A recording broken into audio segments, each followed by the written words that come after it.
오늘 본문 말씀을 가지고 묵은 것을 버리고 새 마음으로라는 제목으로 함께 말씀을 나누겠습니다. 2025년도 한 해가 그냥 추억으로 남을 수도 있지만 인생이라는 큰 틀에서 보면 지금의 나를 만들어준 매우 소중한 일부가 되기도 합니다. 즐거움도 있었고요, 어려움도 있었고, 또 힘든 역경도 있었고, 또 그 가운데 하나님이 주시는 귀한 기쁨도 있었습니다. 물론 잊고 싶은 기억도 있었지만 돌아보면 그 모든 것들이 지금의 나를 만들어준 소중한 조각들이기도 하죠. 여러분 서랍 정리 많이 하시죠? 네, 저도 종종 하는데 서랍을 정리하다 보니까 두 가지 방법이 있더라고요. 첫 번째로는 서랍에 있는 물건을 빼지 않고 그냥 잘 분류만 해서 재배치를 하는 겁니다. 우리 가연이가 요거를 잘하는데 책상 정리에 그러면 어지러워진 것을 여기 하나, 여기 하나, 여기 하나, 여기 하나 놓고 다 정리했어요. 이렇게 하더라고요.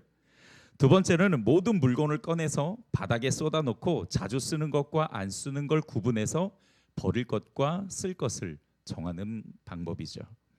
보통 제 기준에선 한 2년 정도 안 쓴 건 앞으로도 안 쓰는 거다라고 결정하고 과감하게 버립니다. 여러분은 어떤지 모르겠는데 저는 보통 서랍 정리할 때 버릴 건 과감하게 버리는 타입입니다. 설교 준비하다가 이게 되게 궁금해서 정리 잘하는 분들은 어떤 법칙이 좀 있을 것 같아서요. 또 그런 프로그램도 있으니까 한번 좀 찾아보았습니다. 첫 번째로 18개월 버리기 법칙. 이건 뭐냐면 언젠간 쓸 거라는 생각은 대부분 착각이니까 과감하게 버려라. 어차피 공간은 한정되어 있다. 그다음에 두 번째는 동선 고려의 법칙이 있습니다. 그러니까 자주 사용하는 건 가까운 곳에, 또 효율적인 동선을 고려해서 물건의 자리를 정하라. 그다음에 세 번째로 정기 점검의 법칙이 있습니다. 모든 사람을 1년에 한 번씩은, 모든 서랍을 1년에 한 번씩은 꼭 정리해야 깔끔한 상태가 유지된다라고 합니다. 자, 여러분 한 해를 시작하기 전 우리 마음의 서랍도 이렇게 정리해 보면 좋을 것 같습니다.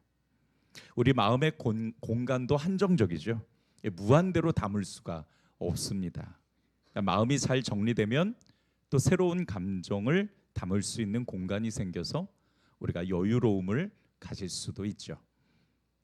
이제는 버려도 되는 생각과 또 태도, 또 게을렀던 시간들, 인간관계에 대한 묵은 감정을 정리해서 버리고 새로운 각오와 가치관, 또 생활 습관, 관계 회복, 새로운 마음가짐 등을 채워나갈 수 있는 2026년도 한 해가 되기를 주님의 이름으로 축복합니다.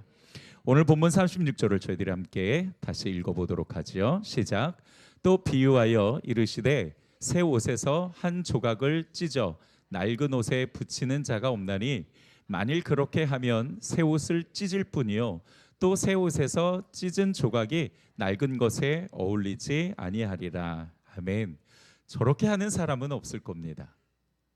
새 옷을 찢어서 낡은 옷에 덧대면 새 옷도 쓸 수 없고요, 낡은 옷도 어울리지 않아서 입을 수가 없지요. 마찬가지로 익숙하다고 해서 2025년도의 모든 것을 정리하지 않고 2026년도에 덧대어 연결하면 어울리지 않거나 또는 새로운 걸 담을 수 없을 수도 있습니다. 때로는 과감하고 쿨하게 버릴 건 버리고 새로운 공간을 만들면 또 다른 새로운 하나님의 은혜가 채워질 줄 믿습니다. 고린도후서 5장 17절을 보면 그런즉 누구든지 그리스도 안에 있으면 새로운 피조물이라 이전 것은 지나갔으니 보라 새 것이 되었도다. 새로운 피조물이 되었다라는 말은 완전한 피조물로 완성되었다는 게 아니라 계속해서 새로운 존재로 완성되어 가는 진행형이다라고 말씀하시는 겁니다. 그러니까 우리는 예수 그리스도를 믿는 그 순간에 새로운 피조물이 된 후부터 지금도 새로운 존재로 완성되어 가고 있는 중이다라고 말씀하시는 겁니다. 새로운 존재로 거듭나기 위해서는 우리가 버려야 될 감정과 기억과 습관은 확실하게 결단하고 새롭게 받아들일 것은 과감하게 받아들여서, 물론 여러분 지금도 정말 훌륭하시지만 더 훌륭한 모습으로 하나님 앞에 서는 그 은혜를 찬송할 수 있는 성도들이 되기를 다시 한번 주님의 이름으로 축복합니다.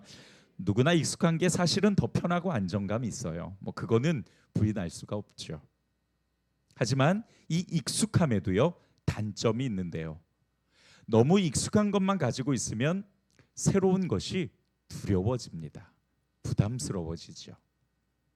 영적인 것도 마찬가지입니다. 제자리에 멈춰 서서 주님, 나는 여기가 좋습니다. 주님, 나는 이대로가 좋습니다. 라기보다는 주님, 오늘은 내가 어디로 가야 될까요? 주님, 내가 무엇을 도전해야 될까요? 라고 묻는다면 새로운 은혜와 또 새롭게 역사하시고 나를 만들어 가시는 하나님을 만날 수 있을 것입니다. 오늘 본문 39절을 보면 묵은 포도주를 마시고 새 것을 원하는 자가 없나니 이는 묵은 것이 좋다 함이니라 말씀하세요. 맞죠? 묵은 게 좋습니다. 하지만 우리는 오늘 2026년도라는 새로운 포도주를 받았어요.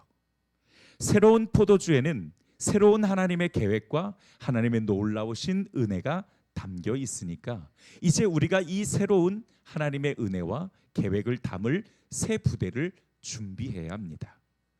새로운 부대를 준비한다라는 건 구체적으로 내가 도전해야 될 것들이 무엇이고 또 내가 가져야 될 예수님의 마음은 어떤 것이며 또 과연 하나님께서 내게 주시는 새로운 신앙 목표가 무엇인지를 설정하고 달려가는 것입니다.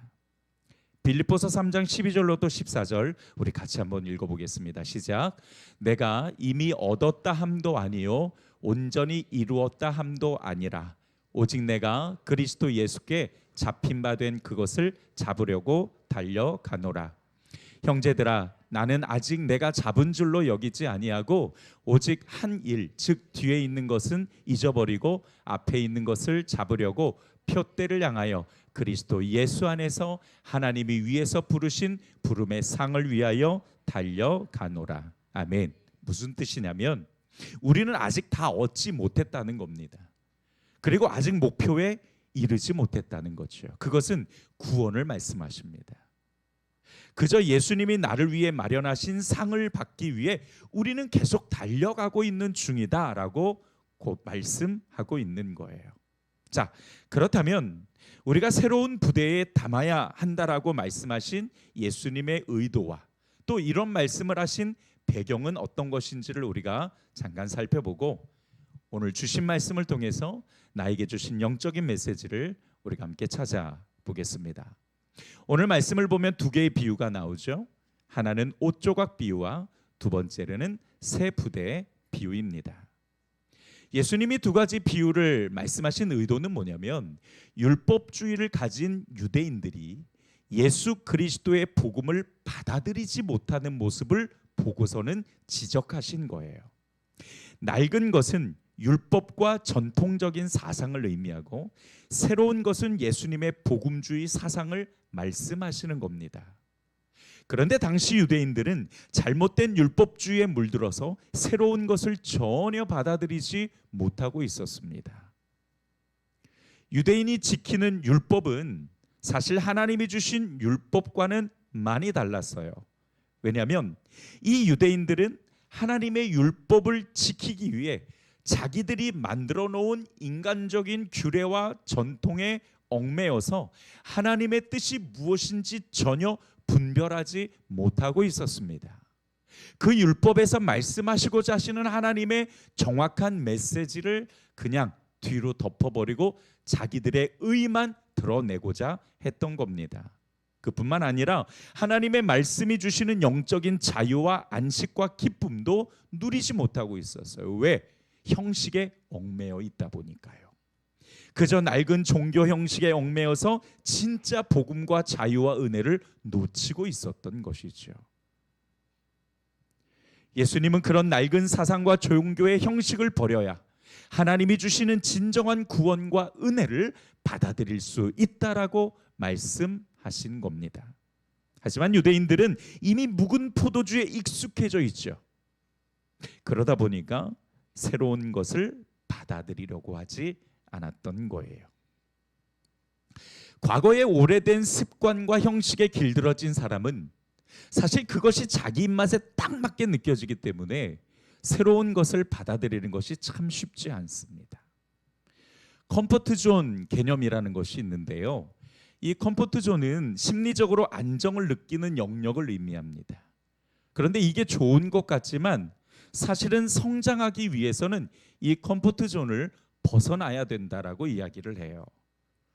컴포트 존 밖으로 나가면 처음에는 굉장히 두려움을 느끼는 영역에 머물게 됩니다. 하지만 학습 영역을 거쳐서 성장 영역으로 돌입하게 되면 그때는 또 다른 신선한 심리적 안정감과 더불어 열정과 의욕도 함께 가지게 된다라고 이야기를 해요. 자, 여러분, 여행도 그렇죠. 늘 가던 익숙한 곳만 구경하는 거랑 새로운 곳에 가는 것은 정말 차이가 있습니다. 제가 우리 지역장님들이나 또 우리 성도님들이나 또 저번에 제주도를 한번 갔었죠. 근데 저는 사실 제주도를 그때 당시에도 뭐 거의 가보지를 못해서, 거의 가보지 못했다라는 것은 사역으로는 갔지만 제가 여행으로는 가본 적이 없었어요. 그래서 우리 지역장님들이랑 갔을 때 저는 너무너무 막 신선한 거, 야, 이 제주도가 이렇게 생겼구나, 여기는 이런 게 있네. 근데 우리 권사님들은 너무 익숙하게 다니시는 거예요. 그래서 어떻게 그렇게 익숙하게 다니세요? 10번도 넘게 왔어요. 이렇게 말씀하시는데 뭐 너무너무 많이 다니시니까 그 거리들이 굉장히 익숙하셨던 것 같습니다. 그래요. 늘 가던 익숙한 곳, 그런 익숙한 곳은 경험이 있어서 편안하죠. 하지만 새로운 배움은 없고 또 새로운 곳은 어색하지만 새로운 경험과 지식은 또 얻을 수 있는 장점이 있습니다. 익숙해진 습관과 형식을 깨트린다라는 건 예수 그리스도의 새로운 모습을 받아들이고 본받을, 닮아갈 기회가 되는 겁니다. 그러므로 우리도 버릴 것은 버리고 받아들일 것은 과감하게 결단해서 선택과 집중으로 새로운 변화를 추구할 수 있는 우리 귀한 세안교회 성도들이 되기를 축복합니다. 오늘 예수님이 말씀하신 새 포도주를, 이제 새로운 2026년도를 그 안에 담긴, 우리는 아직 하루도 채 살아보지 못했잖아요. 2026년도 1월 1일인데 아직 1월 1일이 막 30분밖에 지나지 않았으니까 앞으로 우리가 살아가야 될 2026년도는 365일이나 있습니다. 그 안에 담으신 하나님의 놀라운 계획과 은혜, 그 긍휼하심은 우리가 감히 셀 수 없거든요. 그 새로운 포도주와 같은 2026년을 우리가 어떻게 새 부대에 담아야 될지, 그것을 담기 위해서 우리가 실천해야 될 것이 무엇인지 우리 삶의 적용점을 함께 찾아가 보겠습니다. 첫 번째로 먼저 내면의 정리가 필요합니다. 내면을 정리하기 위해서는 그동안 나를 채웠던 게 어떤 것이었는지 한 번쯤 들여다보는 시간이 필요하죠. 정리한다라는 것은 아까 제가 서랍을 정리를 예로 들었는데 재배치를 말씀을 드리는 게 아니라 확 쏟아부어 놓고 내가 꼭 필요한 것과 버려야 될 것을 구분하는 것을 말씀드리는 겁니다. 지난 한 해에 나에게 어떤 사건들이 있었지? 내가 그 사건에 어떤 반응을 하고 그 사건으로 나에게 남은 감정들은 어떤 것이 있지? 내가 한 해를 살아가면서 내가 무엇에 집중하고 또 그 삶을 통해 나에게 말씀하신 하나님의 배움과 교훈은 무엇이 있지? 그거로 인해서 지금 나는 어떤 감정과 마음으로 가득 채워져 있는가? 이거를 우리가 돌아보고 그리고 나의 마음을 알아주는 겁니다. 아픈 감정도 있겠지요? 복잡한 감정도 있을 겁니다. 아니면 무난하게 그럭저럭 잘 지내신 분도 계시겠죠. 그래도 내 마음을 채우고 있는 감정과 기억과 그것에 관한 반응은 어떤 건지를 여러분께서 한번 질문을 던져보시고 스스로 한번 돌아보십시오. 들여다보십시오. 내 마음을 가득 채우고 있는 건 뭘까? 어쩌면 당장 다음 달에 입금해야 될 돈이 내 마음을 가득 채울 수도 있고, 다음 달에는 나 이런 계획이 있는데 이런 걸 내가 어떻게 또 이루어 가야 되나, 또 이런 미래에 대한 고민이나 걱정이 여러분 안에 가득 있을 수도 있죠. 그런가 하면 내년에는 정말 내가 더 깊은 하나님을 만났으면 좋겠다. 내년에는 내가 더 깊이 있는 기도를 함께 도전해 봤으면 좋겠다. 이런 다양한 여러분의 안에 마음들과 또 감정들이 있을 것입니다. 그것을 들여다보고 그리고 알아주는 것이 첫 번째 우리가 실천해야 될 것입니다. 예전에 제가 한번 소개했던 적이 있었는데요. 다시 한번 이 글을 좀 소개할까 합니다.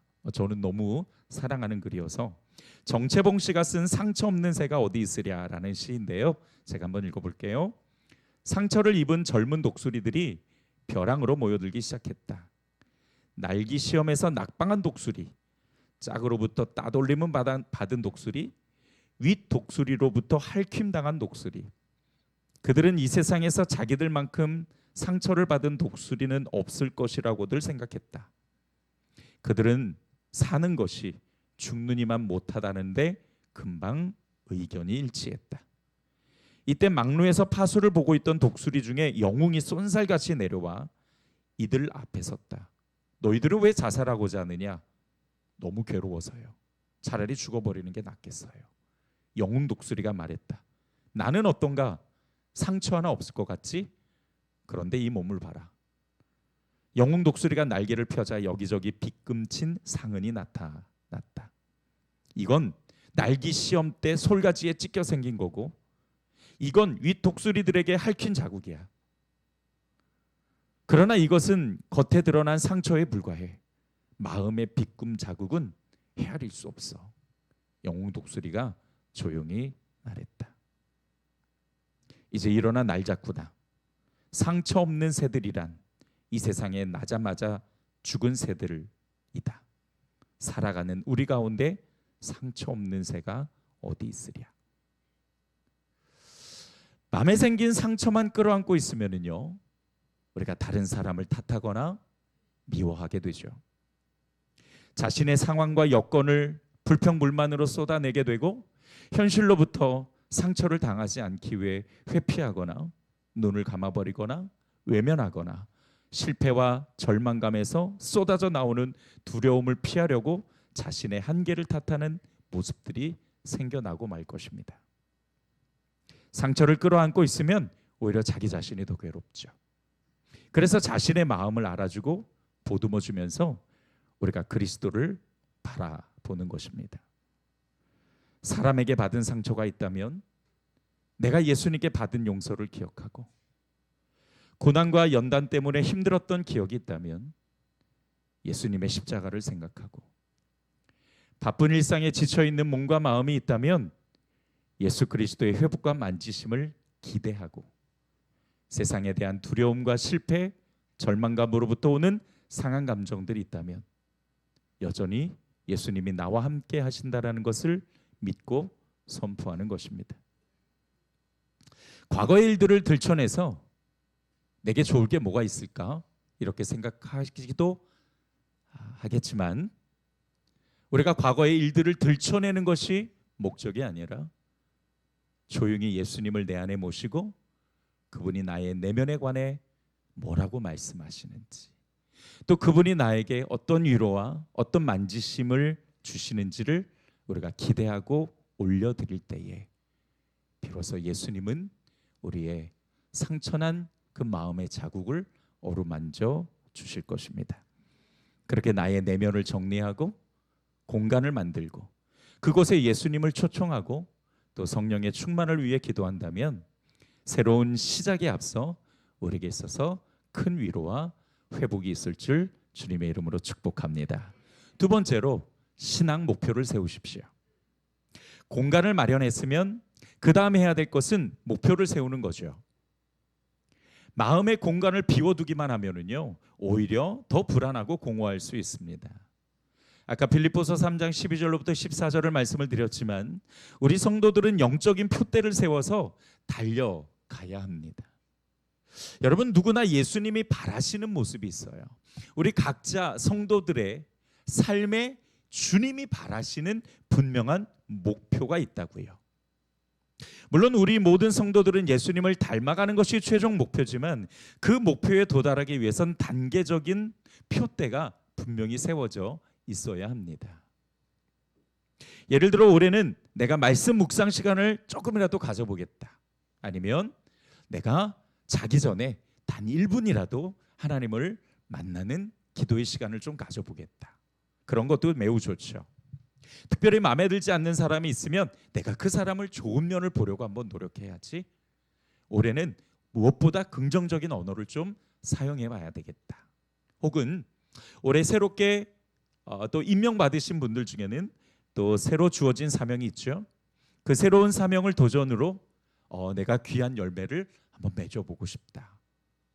이런 신앙 목표가 있어야 됩니다. 왜냐하면 그냥 흘러가는 대로 두면은요, 우리가 다시 2026년도 이 시간을 맞아들었을 때 나는 작년과 변한 게 없네, 이렇게 될 수 있죠.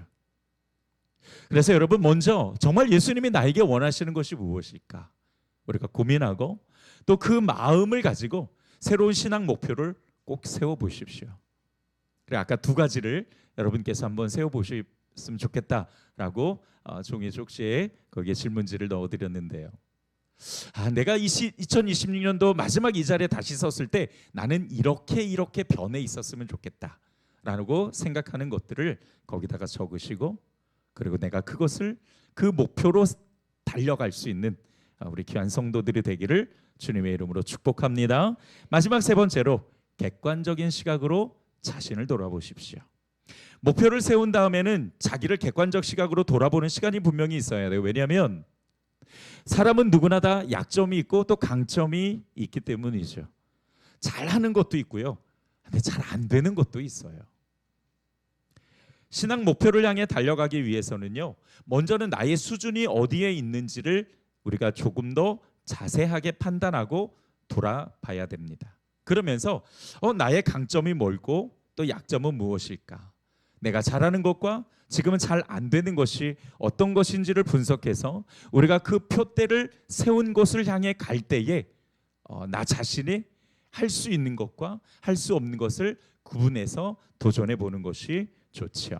예를 들어서 내가 반드시 성경을 일독하겠다라는 목표를 세웠다면 성경을 읽기 위한 장소와 시간을 정하십시오. 그러나 그것만 있으면 안 돼요. 그 시간에 혹시 나를 방해하는 방해물이 뭐가 있을까? 또 내가 이 성경을 읽는 데 있어서 잘 안 되는 것이 있지는 않을까? 자, 여러분, 저의 경험도 들여다보면 창세기 출애굽기는 그래도 그나마 좀 읽기 괜찮습니다. 창세기 출애굽기 다음에 뭐예요? 창세기 출애굽기 레위기 민수기 신명기, 여기가 위기입니다. 여기쯤 가면 숨이 차요. 이게 도대체 뭐냐, 어려워요. 분명히 내가 과거에 여기에서 부딪혀서 때려쳤는데 그러면 여기를 넘어서기 위해서는 어떻게 해야 될까? 그래서 제가 여러분께 추천드리고 싶은 성경책이 있는데, 여러분 요즘에 만화 성경이 정말 잘 나왔습니다. 이 만화 성경은요, 글밥이 많이는 없어요. 그런데 그림으로 다 설명을 해주니까 요게 또 아주 재밌고 흥미롭게 지나갈 수가 있겠더라고요. 또 물론 만화 성경에서도 종류가 굉장히 많아요. 어른들이 읽는 성경 2.0, 3.0 이런 것도 있고요. 또 아이들이 보는 만화 성경도 있는데 그거를 여러분의 수준에 맞게 선택하셔서 보는 것도 좋고, 그래도 내가 책 읽는 것이 좀 익숙하다 그러면 여러분에게 세번역이나 혹은 제가 설교할 때 자주 인용하는 현대인의 성경도 추천해드리고 싶습니다. 그러니까 그런 쉽게 번역된 성경들을 보면 어렵지 않게 넘어갈 수가 있거든요. 그러니까 그것을 미리 예상해서 스스로 자신의 단점들을 보완해 갈 수 있는 것을 계획을 세운다면 좀 더 좋겠죠. 또 만약에 어떤 자신의 강점이 성경에 무척 관심이 있는 장점이 있다, 그러면 그 장점을 한껏 활용해서 내가 관심 있어 하는 성경부터 시작하는 것도 좋습니다. 나는 그래도 구약보다는 신약에 로마서가 조금 더 관심이 있어 라고 생각하시면 로마서부터 시작하시는 것도 괜찮죠. 그리고 혼자 묵상하는 것보다는 그 묵상한 것을 다른 사람과 나누는 기회가 된다면 훨씬 더 의욕적으로 할 수가 있습니다. 또 반대로 단점이 있을 수 있죠. 영적으로 게으르거나 나는 도전하는 게 좀 부담스러워, 이런 약점이 있다면 일단 게으름에서 벗어나기 위해서 내가 무엇을 버려야 될지 계획을 세우고 작은 것부터 한번 해보는 것입니다. 너무 큰 거를 잡으시면 안 돼요. 내년에는 내가 어떻게든 일독을 하기 위해서 하루에 30장. 네, 그러면 제가 단언컨대 이틀도 못 갑니다. 30장 말고 3장도 버거워요. 그러니까 3절만 하셔도 사실은 묵상으로는 충분할 수 있습니다. 그렇게 도전해도요, 제가 확신을 드리죠. 반드시 실패하실 겁니다. 그런데 괜찮아요. 왜? 또 도전하면 되니까요. 작심삼일이요? 이틀씩 끊어서 하십시오. 그러면은 작심삼일도요 계속 이어져 나갈 수 있습니다. 사실 뭐 어떤 거든 습관이 될 때까지 계속 도전하면 내 몸이 학습하기 시작해서 조금씩 나아지는 자신을 발견하게 될 겁니다. 그렇게 강점을 활용하고 약점을 보완해 가면서 훈련한다면 우리가 예수님이 원하시는 그 표대를 향해서 한 걸음 한 걸음 나아갈 수가 있겠죠. 자, 말씀을 정리하겠습니다. 중요한 것은요, 새로운 신앙 목표를 가지고 도전하는 겁니다. 도전해야만 변화의 열매를 얻을 수가 있죠. 2026년도 안에 하나님의 놀라운 계획과 그 은혜와 복을 담아서 우리에게 새 포도주를 주셨습니다. 우리가 해야 될 것은 그 새 포도주를 담을 새 부대를 준비하는 것입니다. 묵은 마음을 정리하고 새로운 목표를 세우고 자신을 객관적으로 판단한 후에 약점과 강점을 사용해 조금의 변화라도 이루어져 간다면 우리가 좀 더 하나님께 가까이 가는 멋진 한 해가 될 수 있겠죠. 2026년도에 더욱 단단하게 세워진 믿음과 구원의 완성을 향해 한 걸음 더 나아가는 성도들이 되기를 주님의 이름으로 축복합니다. 좋으신 아버지 하나님, 오늘 2026년도 첫 시간, 첫 날을 아버지 하나님 앞에 올려드리며 이 시간 우리 귀한 성도들이 피곤한 몸을 이끌고 나와서 이렇게 예배로 하나님 앞에 나아갑니다. 오늘 주신 말씀을 통해서 정말 2025년도를 우리가 잘 정리해서 보내고, 그리고 2026년도를 맞이해서 이제 이 새 부대를 준비하여서 하나님께서 준비하신 놀라운 한 해를 기대하면서 우리가 새 부대로 잘 준비되어 하나님의 은혜를 한껏 경험하는 한 해가 될 수 있도록 인도하여 주시옵소서. 예수님의 이름으로 기도드렸습니다. 아멘.